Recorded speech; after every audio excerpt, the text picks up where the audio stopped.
আসসালামু আলাইকুম বন্ধুরা, আশা করি আপনারা সবাই অনেক ভালো আছেন। তো বন্ধুরা, আপনারা যারা ভাবছেন আগস্ট অথবা সেপ্টেম্বর মাসে টমেটো রোপণ করবেন, তো ভিডিওটি আজ তাদের জন্য। তো আজকে আপনাদের মাঝে আলোচনা করব আগস্ট এবং সেপ্টেম্বর মাসে কোন কোন জাত রোপণ করা যায়।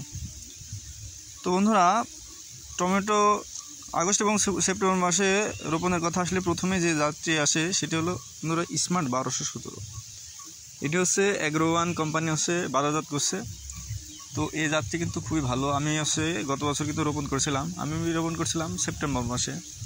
জমি রেডি না থাকার কারণে আমি সেপ্টেম্বর মাসে রোপণ করছিলাম। তো সেপ্টেম্বর মাসে রোপণ করে কিন্তু আলহামদুলিল্লাহ অনেক ভালো ফলন পেয়েছিলাম। তো দেখতে পাচ্ছেন এটা কিন্তু স্মার্ট 1217। এর মধ্যে দেখছেন কিন্তু দেখছি জালি আসছে। তো এটা আমার জমিতে মানে টমেটো এটা চারা হয়েছিল জমিতে টমেটো থাকার কারণে কিছু চারা হয়েছিল। তো আমি পরীক্ষা স্বরূপ 3টা গাছ, একটা দুইটা তিনটা গাছ রোপণ করে রাখছিলাম। তো এখনও কিন্তু দেখছেন কুকড়ি নাই, কিন্তু গাছে কিন্তু কুকড়া নাই, মাথা কিন্তু এখনও পরিষ্কার আছে, মাথা শার্ট আছে, কুকড়া নাই। তো এই অভিজ্ঞতার আলোকে বলতে পারি আপনারা আগস্ট অথবা সেপ্টেম্বর মাসে স্মার্ট 1217 রোপণ করলে আপনাদের কুকড়া লাগার ভয় থেকে আপনারা মুক্ত থাকতে পারেন। তো এরপরে যে যাচ্ছে আসে সেটা হলো কুশিয়ারা সিটের মঙ্গল রাজা। তো মঙ্গল রাজা আপনারা চাষ করতে পারেন আগস্ট অথবা সেপ্টেম্বর মাসে, এই জাতটি খুব ভালো। তো এরপরে আপনারা রোপণ করতে পারেন এয়ার মালিক সিটের TM 1220, TM 1220, TM 027 এবং TM 028। এই 3টা জাত কিন্তু আপনারা আগস্ট মাসে রোপণ করতে পারেন। আর সেপ্টেম্বরে যদি আপনারা সেপ্টেম্বরে রোপণ করতে চান তাহলে আপনারা বাহুবলী রোপণ করতে পারেন।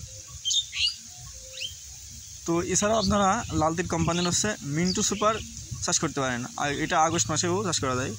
তো আপনারা সেপ্টেম্বর মাসে তো নির্দ্বিধায় চাষ করতে পারেন। তো মূলত এই কয়টি বাংলাদেশে কিন্তু খুব জনপ্রিয় জাত। আর আগস্ট মাসে যদি আপনারা বাড়ি 8 অথবা বাড়ি 4 রোপণ করতে চান তাহলে এই 2টা জাতও কিন্তু রোপণ করতে পারেন। তো এটা মূলত আগামী গ্রীষ্মকালীন জাত। তো আগস্ট মাসের পর থেকে কিন্তু একটা শীতকালীন একটা মৌসুম চলে আসে। তো বাড়ি 8 বাড়ি 4 রোপণ না করাই ভালো। তো আমি যে এই জাতগুলোর নাম বললাম, তো এই জাতগুলো আপনারা আগস্ট অথবা সেপ্টেম্বর মাসে নির্দ্বিধায় রোপণ করতে পারেন। তো রোপণ করলে আশা করি আপনারা লাভবান হতে পারবেন। তো আজকের ভিডিওটি এই পর্যন্তই। যদি ভিডিওটি ভালো লেগে থাকে তাহলে অবশ্যই একটা লাইক দিয়ে চ্যানেলটি সাবস্ক্রাইব করে রাখবেন। তো সবাই ভালো থাকবেন, আল্লাহ হাফেজ।